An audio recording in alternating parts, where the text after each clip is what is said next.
Բարձր սիրելի հայրենակիցներ, եթերում կրկին քաղաքական խաչմերուկն է, այսօր արդեն մարտի 29-ն է, հիմնական մեր թեման կրկին Իրանն է և Ուկրաինան, բայց կսկսենք ավանդության համաձայն Հայաստանից, անկեղծ ասած նախընտրական թեմաներից բացի ունեցաշով այնպիսի հետաքրքրություն ներկայացնող հարցեր չկան, որոնց որ մենք սովորաբար անդրադառնում ենք Հայաստանին վերաբերվող, ես միշտ ասել եմ, ինձ ավելի շատ է հետաքրքրում արտաքին քաղաքականությունը և մեր վերլուծությունների թեման հիմնականում արտաքին քաղաքականությանը վերաբերվում, քան թե ներքին հարցերին, բայց հիմա այնպիսի իրավիճակ է նախընտրական, որ մեկ-մեկ նաև ստիպված ենք անդրադառնալ այն ամենին, ինչ տեղի ունենում Հայաստանում։ Այսօր երևի տեսաք, թե ինչ տեղի ունեցավ եկեղեցում, երբ որ Հայաստանի Հանրապետության վարչապետը գտնվում էր եկեղեցում, քաղաքացիներից մեկը, ում անձը արդեն փորձել են վերծանել և հասկանալ, թե ով է, փաստացի նախկին հանրապետական կուսակցության հետ շատ խոր առնչություն ունեցող անձը փորձել է մոտենալ Նիկոլ Փաշինյանին և երբ որ չի ստացվել, փորձել է նաև հարվածել նրան։ Այս ամենը հստակ քաղաքական պրովոկացիա է և ես չեմ բացառում, որ սա նաև բավականին լուրջ կազմակերպված պրովոկացիա է, այսինքն այդ անձը ամենայն հավանականությամբ նախօրոք էր պլանավորել իր այդ գործողությունները և այսօր արդեն փորձեց իրականացնել, հավանաբար նաև կիսվել է իր գաղափարակիցների, թիմակիցների և որոշ կուսակցությունների ներկայացուցիչների հետ, ում հետ որ շատ նկարներ ունի հիմա համացանցում, հայտնվել են այդ նկարները, նաև Սերժ Սարգսյանի հետ նկար կա, Սերժ Սարգսյանի թիմակիցների, Բագրատ Գալստանյանի, այսինքն չի բացառվում, որ հստակ պատվերել է եղել։ Չեմ կարող ասել կոնկրետ որ մի ուժի կողմից, բայց միևնույն է, պրոռուսական ուժերի կողմից իրականացվող պատվեր։ Եվ այդպիսի պրովոկացիաների ժամանակ լավ է, որ համեմատություններ են արվում Քոչարյանի ժամանակաշրջանի հետ, երբ որ ուղղակի խոսքի համար պրիվետ ռոբ Պապլավոկ ռեստորանում սպանեցին Պողոս Պողոսյանին, մեր հայրենակից, Ջավախքի բնակիչ, դաշնակցական, սա հատուկ եմ շեշտում, քանի որ դաշնակցությունը լուռ է, Պողոս Պողոսյանին, ով հավանաբար լավ էլ ճանաչում էր, լավ էլ ծանոթ էր Ռոբերտ Քոչարյանի հետ և ուղղակի բարևել էր մի փոքր կիսափողոցային, բայց նույն ժամանակ ոչ լրիվ փողոցային ժարգոնով, ասել էր պրիվետ ռոբ, ուզենալով ցույց տալ, թե ինքը լավ էլ ծանոթ է Ռոբերտ Քոչարյանի հետ և նրան տարել էին զուգարան, ծեծելով սպանել էին։ Հիմա քաղաքացին փաստացի փորձում է հարված հասցնել Նիկոլ Փաշինյանին և մենք չենք ականատես լինում նրան, որ թիկնապահները տանում են Նիկոլ Փաշինյանի և նրան ծեծելով սպանում են կամ ծեծում են։ Սա նշանակում է այն, որ այսօր Հայաստանում իրոք ժողովրդավարություն է, բայց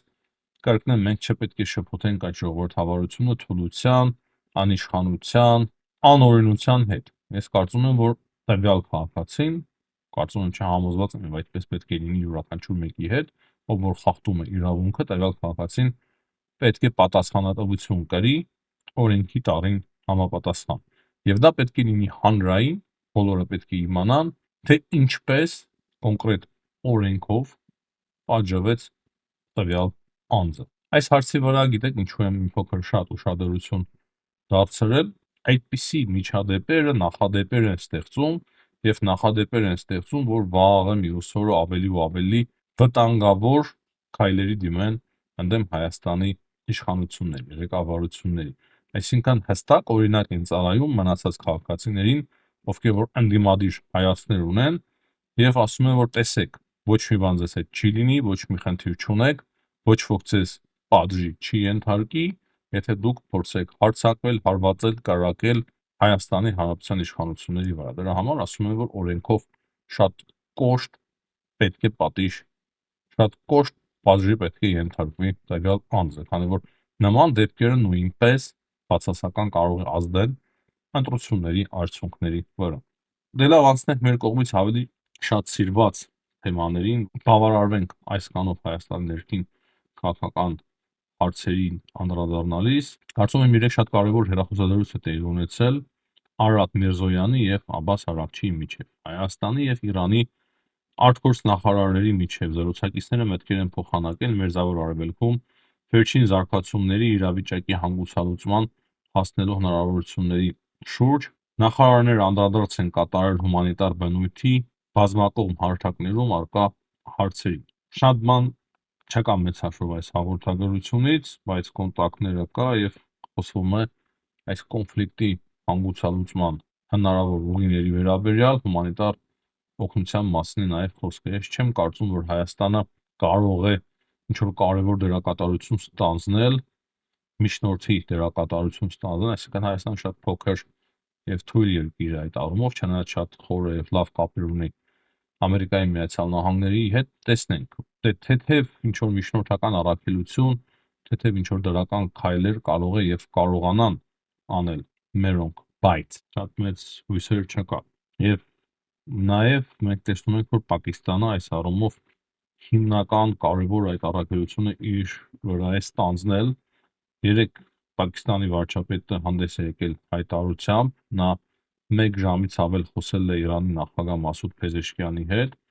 քննարկել են խաղաղության հասնելու հնարավորությունները։ Տեսնենք, թե ինչպես կստացվի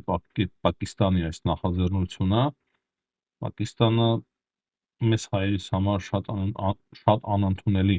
երկիր է, և մենք բնականաբար շատ ոգևորված չպետք է լինենք, որ Պակիստանն է ստանձնում այդ առաքելությունը, չենք ուզում, որ Պակիստանի դերակատարությունը ավելանա տարածաշրջանում, բայց հիմա այն է, ինչ կա, փաստացի Պակիստանը փորձում է կարգավորել այս կոնֆլիկտը Ամերիկայի Միացյալ Նահանգների և Իրանի միջև։ Կարևոր է նշել, որ հութիներն են ակտիվացել և երեկ առաջին հարվածն են փորձել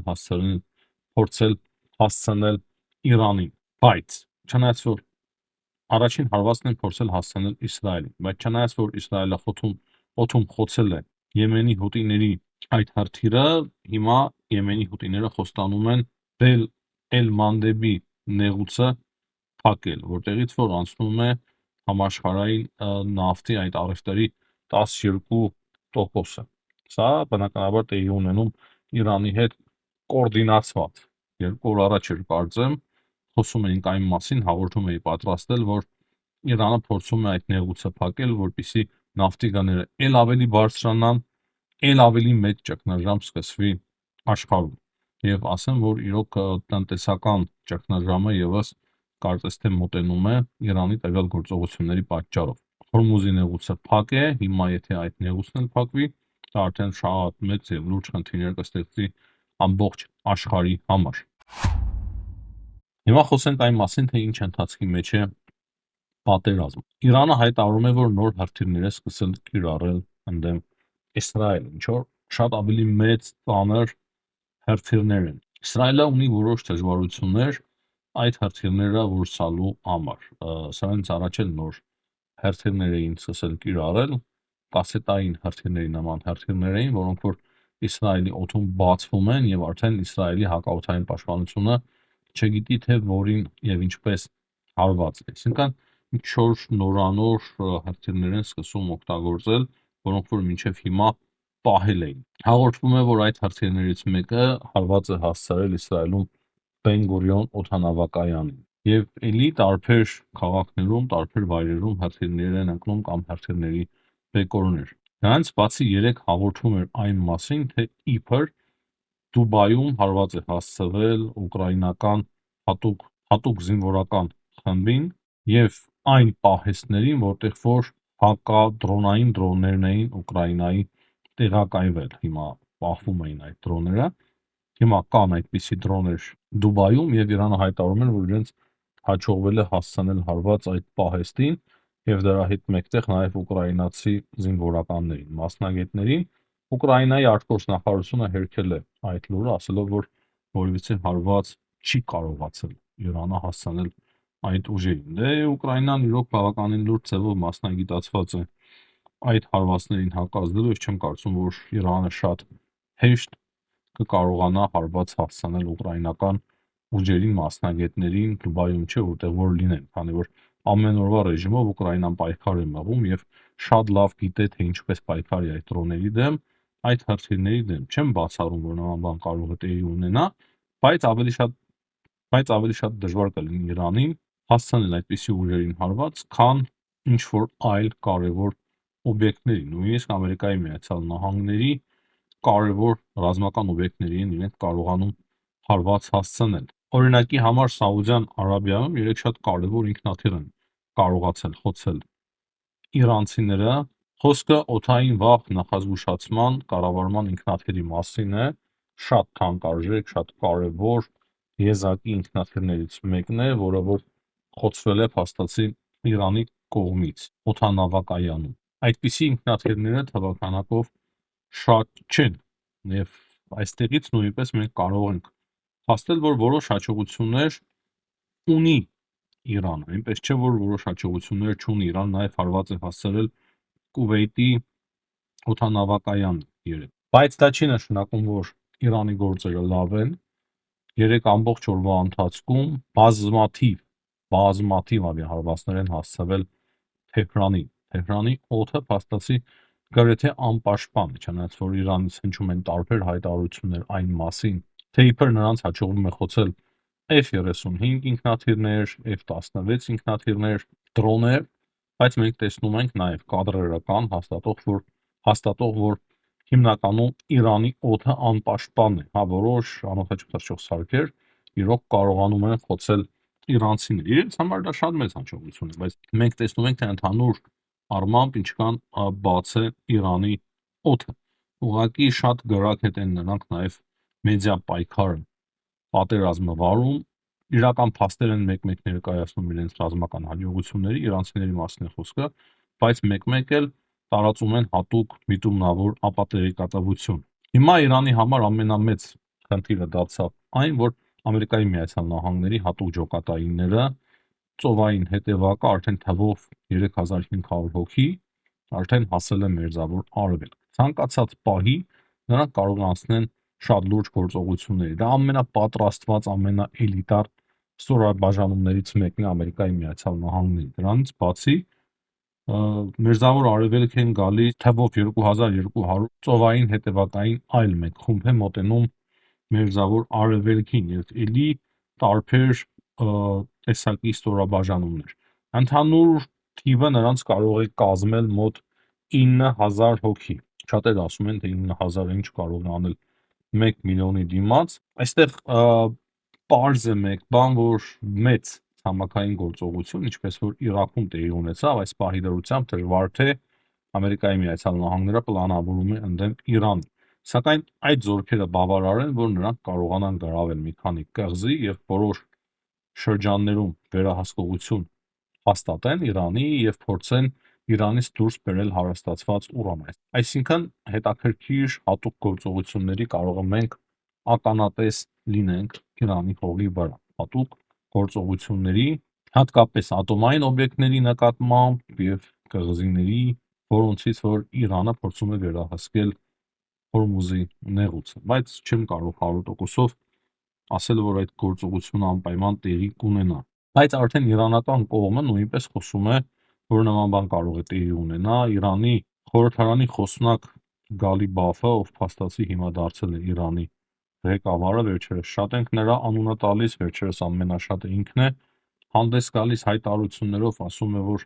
չնայած նրա, որ Ամերիկայի Միացյալ Նահանգները խոսում են խաղաղությունից, խոսում է բանակցություններից, այնուամենայնիվ մեր մեծ ստորաբաժանումներ է կենտրոնացնում Մերձավոր Արևելքում, փորձելով հարձակվել Իրանի վրա, ու նա հստակ զգուշացնում է, որ եթե նրանք մտնեն իրանական հողի վրա, իրենք ավելի ուժեղ կհարվածեն Ամերիկայի Միացյալ Նահանգներին, ինչպես նաև Ամերիկայի Միացյալ Նահանգների դաշնակիցներին տարածաշրջանում։ Նա ասում է, որ մեր հրթիռները պատրաստ են եւ մեր հավատքը ավելի է ամրապնդվել, այսինքն ուզում է ասել, որ իրենց հավատքը հաղթանակի նկատմամբ ավելի է ամրապնդվել։ Եվ դրանից բացի նրա խոսքերով իրենք գիտեն թույլ տեղեր Ամերիկայի Միացյալ Նահանգների եւ իրենց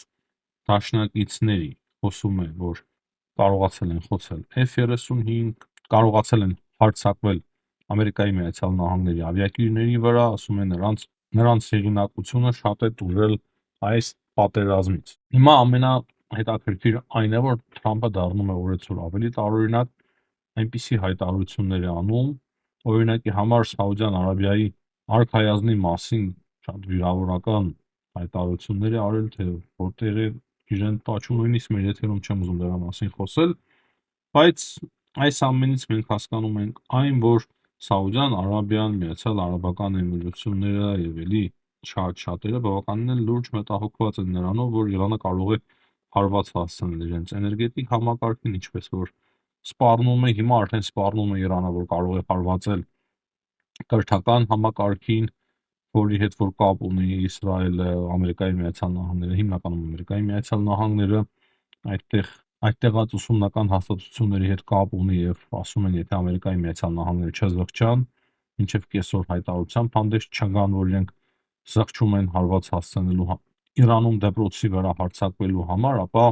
իրենք հարված կհասցնեն այդ ուսումնական հաստատություններին։ Դրանից բացի Թուրքիան տեսնում է, թե ինչ կարող է տեղի ունենալ եւ Թուրքիան հստակ զգուշացրել է Իրաքում գտնվող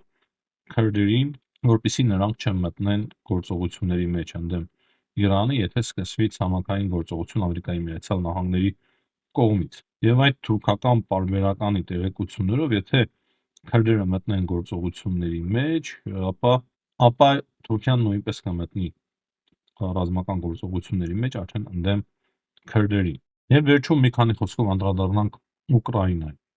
Հիշում եք, ես երեք ասում էի, թե Մարկո Ռուբիոն, Ամերիկայի Միացյալ Նահանգների պետքարտուղարը, ասում է, թե Զելենսկին ստել է, ասելով, թե Ամերիկայի Միացյալ Նահանգները ստիպում են Ուկրաինային հանձնել Դոնբասը։ Զելենսկին կրկին հայտարարությամբ է հանդես եկել եւ ասում է, որ ինքը երբեք չի ստել եւ նման բան իրոք կա եւ կա նաեւ շատ ավելին, որի մասին այս պահի դրությամբ ինքը ուղղակի չի ցանկանում խոսել։ Այսինքն Զելենսկին ակնարկում է, որ ոչ միայն Դոնբասը զիջել է պահանջում Ամերիկայի Միացյալ Նահանգները, այլ ելի շատ ուրիշ պահանջներ է ներկայացնում, որի մասին այս պահի դրությամբ ինքը չի ցանկանում խոսել։ Նրանց բացի շատ կարևոր հայտարարություն է եղել Ուկրաինայի նախագահի գրասենյակից, որ Պուտինը ցանկանում է 2002 թվականին պարտադրել իր ցանկությունները, իր վերջնագրերը Ուկրաինային եւ Ուկրաինան չընդունեց Պուտինի վերջնագրերը, հիմա էլ չի ընդունելու Ամերիկայի Միացյալ Նահանգների վերջնագրերը։ Դրանց բացի նախագահի գրասենյակից հայտնում են, որ 2026 թվականին Ուկրաինան կկարողանա ինքն իրեն ապահովել դրոներով եւ հրետանիով։ Եվ բոլորը պետք է հասկանան, թե հիմա ինչ իրավիճակում է գտնվում մեր ռազմական արդյունաբերությունը, ասված է Ուկրաինայի նախագահի գրասենյակի ղեկավար Լեշենկոյի հայտարարության մեջ։ Այսինքն այստեղից մենք կարող ենք եզրահանգել, որ Ուկրաինան չի պատրաստվում ընդունել Ամերիկայի Միացյալ Նահանգների վերջնագրերը, ոչ Ռուսաստանի, ոչ Ամերիկայի Միացյալ Նահանգների եւ պատրաստվում է շարունակել պատերազմը առանց հանձնվելու ու ասում է, որ մենք ինքներս կկարողանանք մեզ ապահովել դրոներով, հրետանիով։ Մենք նաև գիտենք, որ նրանք շատ լավ հաջողակ ձևով ֆլոմինգո հեռահար բավականին լավ հրթիռներ են կարողանում արտադրել, ճիշտ է, դեռևս մեծ քանակությամբ նրանց մոտ դա չի ստացվել, բայց համոզված եմ, որ նրանք աշխատում են նաև այդ ուղղությամբ եվրոպացի գործընկերների օգնությամբ։ Այս պայդրությամբ այսքանը, հաջողություն եմ մաղթում բոլորին, ցտեսություն, կհանդիպենք։